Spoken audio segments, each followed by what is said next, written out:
র্যাঙ্কিংয়ের ব্যবধানে ১৫২ ধাপ পিছিয়ে থাকা দলের সঙ্গে বিশ্ব চ্যাম্পিয়নদের প্রতিদ্বন্দ্বিতা কেমন হবে তা আগেই জানত ফুটবল প্রেমীরা। পুয়ের্তো রিকোকে রীতিমতো উড়িয়ে দিয়েছে আর্জেন্টিনা। ম্যাকঅ্যালিস্টার ও লাউতারোর জোড়া গোল এবং মন্টিয়েল ও প্রতিপক্ষের আত্মঘাতী একটি, সব মিলিয়ে ৬-০ ব্যবধানে জিতল আলবিসেলেস্তেরা। আগের ম্যাচে ভেনেজুয়েলার বিপক্ষে আর্জেন্টিনার একের পর এক সুযোগ হাতছাড়া করার দৃশ্য গ্যালারিতে বসে দেখেছিলেন লিওনেল মেসি। যদিও শেষ পর্যন্ত লাতিন প্রতিপক্ষের বিপক্ষে জয় নিয়েই মাঠ ছেড়েছিল লো সেলসো লাউতারোরা।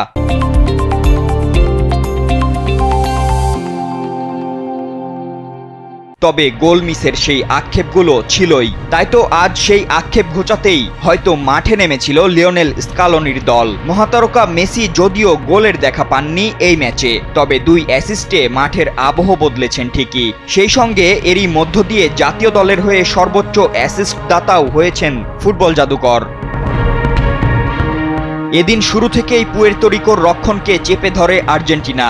ম্যাচে বল দখল থেকে শট সর্বত্র দাপট দেখিয়েছে আলবিসেলেস্তেরা। ৬৯% পজেশনের পাশাপাশি মেসি অ্যালিস্টারদের নেওয়া ২৫ শটের মধ্যে ১১টি ছিল লক্ষ্যে। অন্যদিকে ৫ শটের মধ্যে মাত্র ৩টি লক্ষ্যে রাখতে পারে পুয়ের্তো রিকো।